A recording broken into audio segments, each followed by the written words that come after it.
Alors d'abord un accueil très chaleureux de toute l'équipe qui m'a accompagnée. Donc merci infiniment à l'honorable Monsieur le Président du Sénat.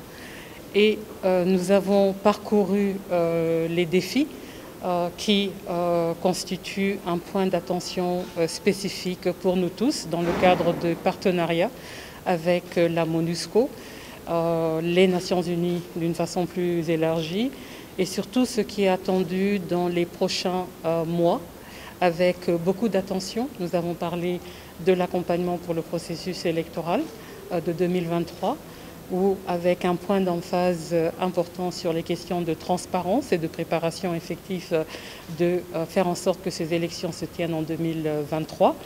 Nous avons parlé des questions sécuritaires et surtout dans ces questions sécuritaires de la nécessité d'accélérer la mise en place des projets à base de réintégration communautaire pour tous ceux qui ont l'envie de déposer les armes, de manière à ce qu'ils soient accompagnés sur le plan socio-économique pour une réintégration, une réinsertion qui soit durable.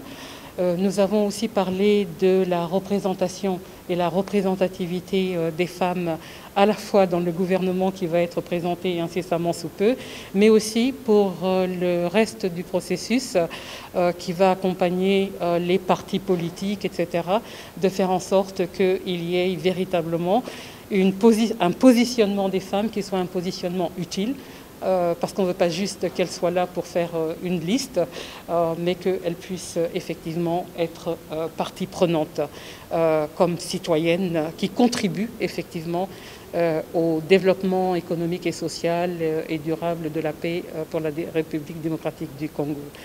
Nous avons parlé de toutes les questions qui sont liées avec le travail à faire sur la prolifération des armes, et là dans un souci de voir comment retirer les armes, et aussi de voir comment travailler sur les relations de bon voisinage dans le contexte de la région des Grands Lacs. Alors j'ai félicité l'honorable en disant que j'ai rencontré le 8 mars lors de la célébration. Alors je dis toujours, je ne sais pas si c'est une célébration ou si c'est juste un jour où on prend état de l'état d'avancement des progrès par rapport à la représentation et représentativité des femmes dans les processus de décision. J'ai rencontré ces 3 sénatrices et je dois dire que le processus qui a nécessité plusieurs tours était extrêmement difficile.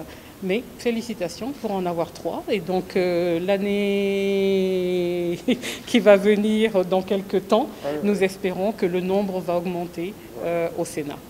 Et pour ça, il faut que les partis politiques fassent un vrai travail.